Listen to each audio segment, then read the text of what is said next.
నీ త్యాగము ఎవరు వర్ణింపలేరయ్యా, ఎవరు వర్ణింపలేరయ్యా. యేసయ్యా నీ త్యాగము ఎవరు వర్ణింపలేరయ్యా, ఎవరు వర్ణింపలేరయ్యా. తండ్రి వీరేమి చేయుచున్నారు తెలియకనే చేయుచున్నారు. తండ్రి వీరేమి చేయుచున్నారు తెలియకనే చేయుచున్నారు. దయతో వీరిని క్షమించుమని దయతో తండ్రిని వేడుకున్నావు. దయతో వీరిని క్షమించుమని దయతో తండ్రిని వేడుకున్నావు. యేసయ్యా నీ త్యాగము ఎవరు వర్ణింపలేరయ్యా, ఎవరు వర్ణింపలేరయ్యా. మొదటి మాట లూకా సువార్త 23:34. యేసు తండ్రి వీరేమి చేయుచున్నారో వీరెరుగరు గనుక వీరిని క్షమించుమని చెప్పెను. వారు ఆయన వస్త్రములు పంచుకొనుటకై చీట్లు వేసిరి. యేసుక్రీస్తు తనని సిలువ వేస్తున్న వారి గురించి తండ్రికి ప్రార్థిస్తున్నాడు. తండ్రి వీరేం చేయుచున్నారు వీరికి తెలియదు గనుక వీరిని క్షమించుమని. ప్రియమైన వారులారా, ఇంకా చెప్పాలంటే ఈ 4 సువార్తలను మనము జాగ్రత్తగా పరిశీలిస్తే ఈ మాట ఆయన రిపీటెడ్గా చెప్తూనే ఉన్నాడు. తండ్రి వీరేం చేస్తున్నారో వీరికి తెలియదు గనుక వీరిని క్షమించు. ఆయన చేతుల్లో కాళ్లలోనూ మేకులు కొడుతున్నప్పుడు ఆయన పలుకుతున్న మాట తండ్రి వీరేం చేస్తున్నారో వీరికి తెలియదు గనుక వీరిని క్షమించండి. ప్రియమైన వారులారా, అక్కడ సిలువ వేస్తున్న వారు ఎవరు అనగా రోమన్ సైనికులు, మతాధికారులు, అదేవిధంగా మరి గుంపు యేసుక్రీస్తును సిలువేయమని మరి అరుస్తున్నవారు, యేసుక్రీస్తుని ఇష్టపడని వారు, లేకపోతే మతాధికారుల యొక్క మాటలు చెప్పున ప్రేరేపించబడి యేసుక్రీస్తుకి ఎదురు తిరిగి మాట్లాడుతున్న వారు అక్కడ ఉన్నారు. ప్రియమైన వారులారా, రోమన్ సైనికులకి ఏ విధమైన భాగం ఇందులో లేదు. కాకపోతే వారి యొక్క అధికారులు చెప్పిన మాటను వారు పాటిస్తున్నారు. ఎందుకంటే ఆ రోమన్ సైనికులకి ఈ యొక్క మత సంబంధమైన విషయాలతో వారికి సంబంధం లేదు. యేసు ప్రభువు దేవుడిగా పిలువబడుతున్నా పిలువబడకపోయినా వాళ్ళకి ప్రాబ్లం లేదు. యేసు ప్రభువు మరి యూదుల రాజు అనే విధానంగా ఉన్నా వారికి ప్రాబ్లం లేదు. ఎందుకంటే యేసుక్రీస్తు దగ్గర ఆయుధాలు లేవు, ఏమీ లేవు కనుక యేసుక్రీస్తు రాజుగా ప్రకటించుకున్న వారు పెద్ద పట్టించుకునే పరిస్థితులు వారు లేరు. అయితే వారు సిలువ వేయడానికి మాత్రము వారికి అలవాటు చొప్పున చాలా భయంకరమైన విధానంలో ఆ సిలువ వేస్తున్నారు. సిలువ అనేది శాపకరమైన ఒక మరణము. ఆ విధమైన మరణము మరి బహుఘోరమైన నేరస్తులకే అటువంటి మరణ శిక్ష వేసేవారు. ప్రియమైన వారులారా, అది చాలా భయంకరమైన మరణ శిక్ష సిలువ వేయడం అనేది. అయితే ఆ సిలువ వేస్తున్నప్పుడు వారు ఆ యొక్క వ్యక్తితో బిహేవ్ చేసే విధానం చాలా భయంకరంగా ఉండేది. ఏ విధంగా అంటే వారిని గేల్ చేయడం. అయితే యేసుక్రీస్తు విషయంలో అది చాలా ఎక్స్ట్రీమ్ లెవెల్లో జరిగింది. ప్రియమైన వారులారా, ఒక రకం కాదు. ఎందుకంటే యేసుక్రీస్తు సిలువ వేయబడుతుంది నేరము చేసి కాదు, ఆయన సిలువ వేయబడుతుంది లోక పాపములు తన మీద మోపుకొని ఆయన సిలువ వేయబడుతున్నాడు కనుక ఆయన మీద మరి జరిగిన ఆకృత్యము మనము వర్ణించలేము. ఒక రకమైన భౌతికమైన దాడే కాదు, ఆయన మీద మానసికమైన దాడి కూడా జరిగింది. మానసికమైన దాడి అనగా ఎలాగో తెలుసా? ఆయన మీద ఉమ్మివేయడం. ఆయన మీద ఉమ్మివేయడం. ఆయన వెనక నుండి పిడిగుద్దులు కుదడం. నిన్నెవరు కొట్టారో చెప్పు? నువ్వు ప్రవక్తవంట, నువ్వు మెస్సయ్యవంట, నువ్వు అనేక అద్భుతాలు చేసావు. ఇప్పుడు చెప్పు, ఎవడు కొట్టాడు? మానసికమైన వేదనకు గురి చేసే పరిస్థితులు. ఒక పక్క మతాధికారులు, వీడు అనేక మందిని రక్షించాడు, తను తాను రక్షించుకోలేకపోతున్నాడు అనే మాటలు. ప్రియమైన వారులారా, ఇటువంటి పరిస్థితుల్లో యేసుక్రీస్తు సిలువైబడుతున్నప్పుడు ఆయన పలుకుతున్న మాట, తండ్రి వీరేమి చేయుచున్నారో వీరికి తెలియదు గనుక వీరిని క్షమించు అని చెప్తూ ఉన్నాడు. యేసుక్రీస్తు ఎటువంటి హృదయము కలిగి ఉన్నాడో, ఒక సృష్టికర్తగా మనిషిగా కూడా అటువంటి హృదయాన్నే కలిగి ఉన్నాడు. చూడండి ఒకసారి లూకా సువార్త 6వ అధ్యాయం 27-28 వచనాలు. వినుచున్న మీతో నేను చెప్పునదేమనగా, మీ శత్రువులను ప్రేమించుడి, మిమ్మను ద్వేషించు వారికి మేలు చేయుడి, మిమ్మను శపించు వారిని దీవించుడి, మిమ్మను బాధించు వారి కొరకు ప్రార్థన చేయుడి. యేసుక్రీస్తు చెప్పిన మాటలు, మిమ్మల్ని శపిస్తే దీవించండి, మిమ్మల్ని హింసిస్తే వారిని ప్రేమించండి, వారి కొరకు ప్రార్థించండి, ఎవరిని ద్వేషించొద్దు, మిమ్మల్ని బాధ పెట్టి వారి కొరకు ప్రార్థించండి, వారికి మేలు చేయండి అవసరమైతే, అంతేగాని ఎవరి మీద ద్వేషము పెంచుకోవద్దు. ఇది చాలా కఠినమైన బోధ. ఏంటి? మనల్ని హింసించు వారిని, మనల్ని ద్వేషించు వారిని, మనల్ని దూషించు వారిని, మనల్ని శపించు వారిని ఏం చేయాలంట? మనము ప్రేమించాలంట, వారికి మేలు చేయాలంట, వారి కొరకు ప్రార్థించాలంట, వారిని ఆదరించాలంట. దేవుడు మాటలు చెప్పి ఊరుకునే దేవుడు కాదు, ఆయన మాటను ఆయన చేసి చూపించిన దేవుడు. ఆయన తనని బాధిస్తూ వారి కొరకు ప్రార్థిస్తున్నాడు. తండ్రి వీరేమి చేయుచున్నారో వీరికి తెలియదు, వీరిని క్షమించు అని దేవుడు అడుగుతూ ఉన్నాడు. ప్రియమైన వారులారా, ఇక్కడ మరి వారు చాలా అమాయకుల, సిలువ వేస్తున్న వారు, ఏమీ తెలియదా వారికి?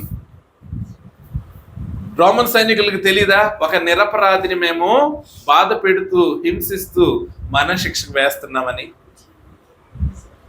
తెలుసు. మతాధికారులకు తెలియదంటారా? మనము ఒక నిరపరాధిని మరణశిక్షకు గురేస్తున్నామని తెలీదా? తెలుసు. కేవలము ద్వేషముతో ఒక వ్యక్తిని సిలువకు తీసుకెళ్తున్నామని వారికి తెలీదా? తెలుసు. పిలాతుకు తెలీదా? ఒక నిరపరాధిని మరణశిక్షకు నేను అప్పగించానని. అందరికీ తెలుసు యేసుక్రీస్తు నిరపరాధని, ఆయనలో ఏ దోషము లేదని, మరణకరమైన శిక్ష వేయడానికి ఆయన అర్హుడు కాదని అందరికీ తెలుసు. కానీ ఎవరి పని వారు చేసుకుంటూ ఉంటుంటే దేవుడు అంటున్నాడు, తండ్రి వీరికి ఏమి చేస్తున్నారు వీరికి తెలియదు కనుక వీరిని క్షమించు అని అడుగుతూ ఉంటే, మరి దేవుడు అమాయకంగా వారిని చూస్తున్నాడంటే వారిని అమాయకంగా చూడట్లేదు, కానీ వారు మనోనేత్రాలు మూయబడ్డాయి.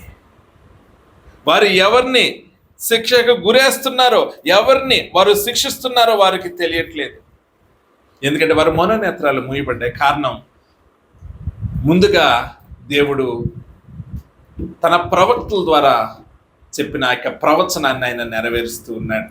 చూడండి, యెషయా గ్రంథము 53వ అధ్యాయం 12వ వచనం. కావున గొప్పవారితో నేను అతనికి పాలు పంచిపెట్టదను, ఘనులతో కలిసి అతడు కొల్ల సొమ్ము విభాగించుకొనును. ఎలయనగా మరణము నొందునట్లు అతడు తన ప్రాణమును ధారపోసెను, అతిక్రమము చేయువారిలో ఎంచబడిన వాడాయను. అనేకుల పాపమును భరించుచు తిరుగుబాటు చేసిన వారిని గూర్చి విజ్ఞాపనము చేసెను. చూడండి, అనేకుల పాపమును భరించుచు తిరుగుబాటు చేసిన వారి కొరకు ఏం చేశాడంట? విజ్ఞాపన చేశాడంట. ఆ లేఖన నెరవేరుస్తున్నాడు ఆయన.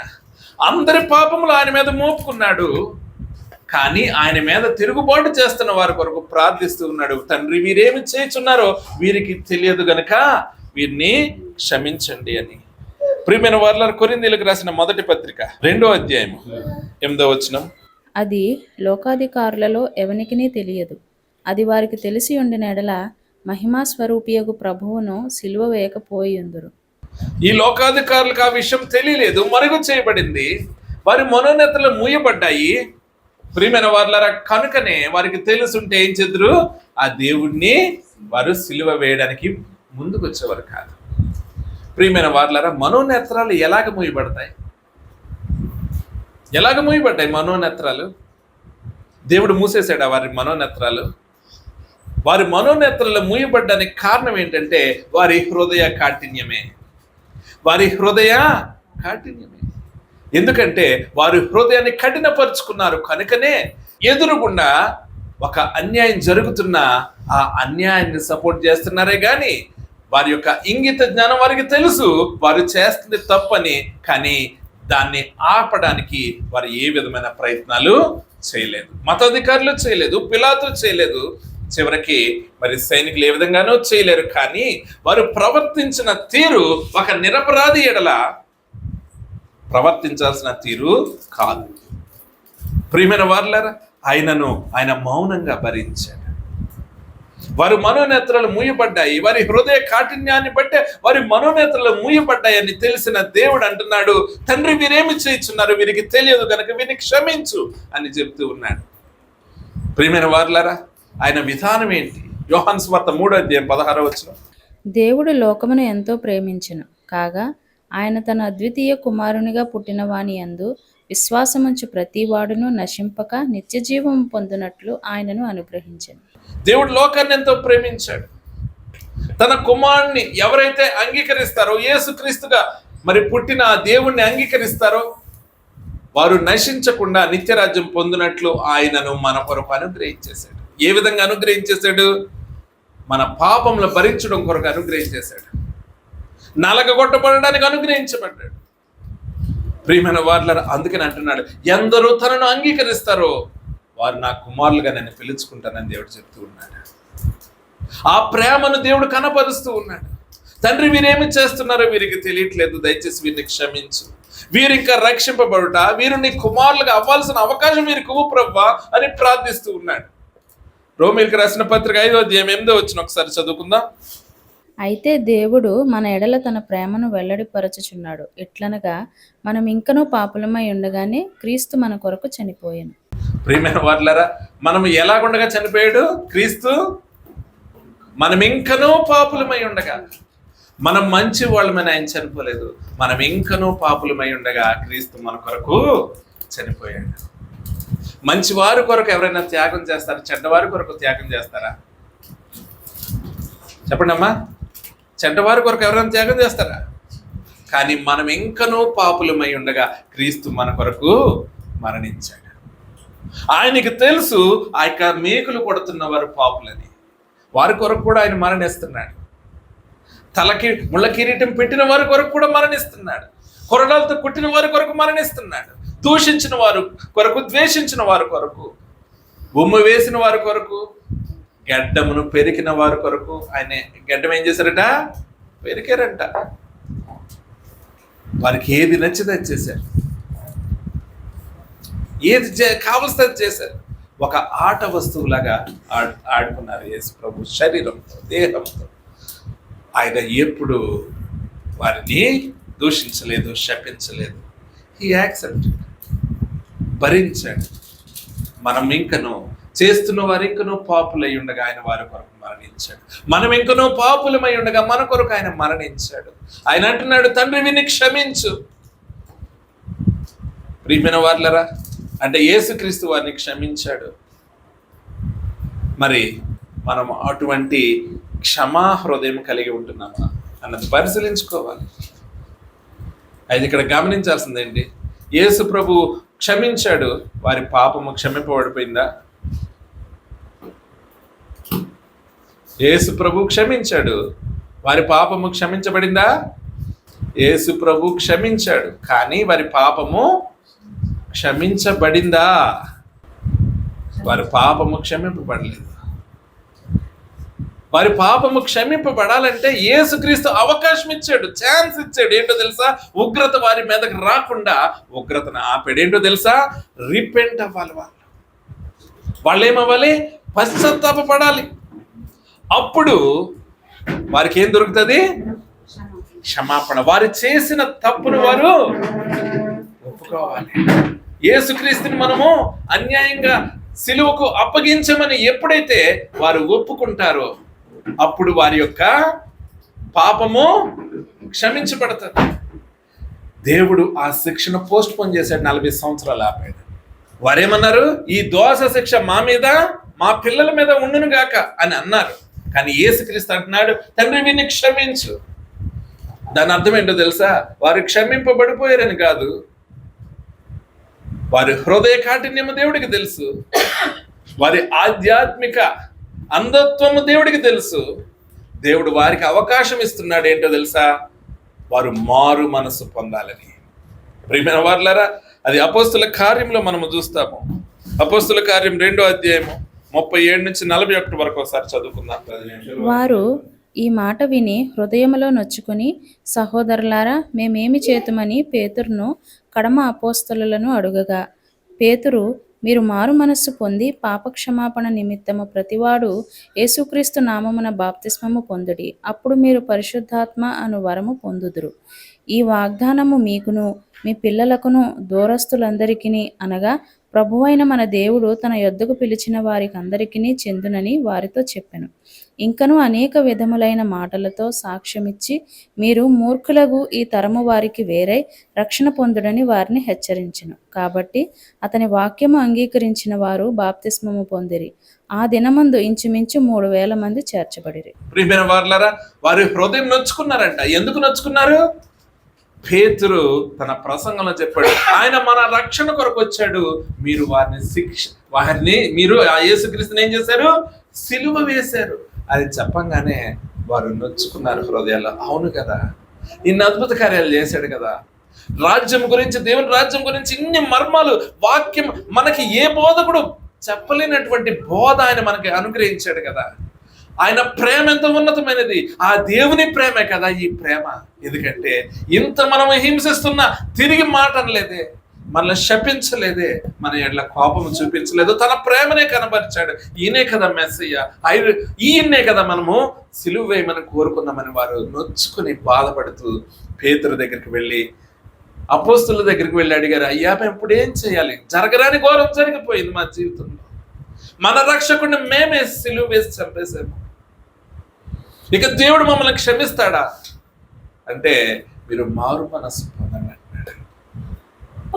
యేసుక్రీస్తు క్షమించండి ప్రభువా, తండ్రి వీరిని క్షమించు అని అడుగుతున్నాడంటే అర్థం ఏంటో తెలుసా? వారు క్షమించబడిపోయారని కాదండి. ఎందుకంటే వారు తెలిసే చేశారు, తెలియక చేయలేదు.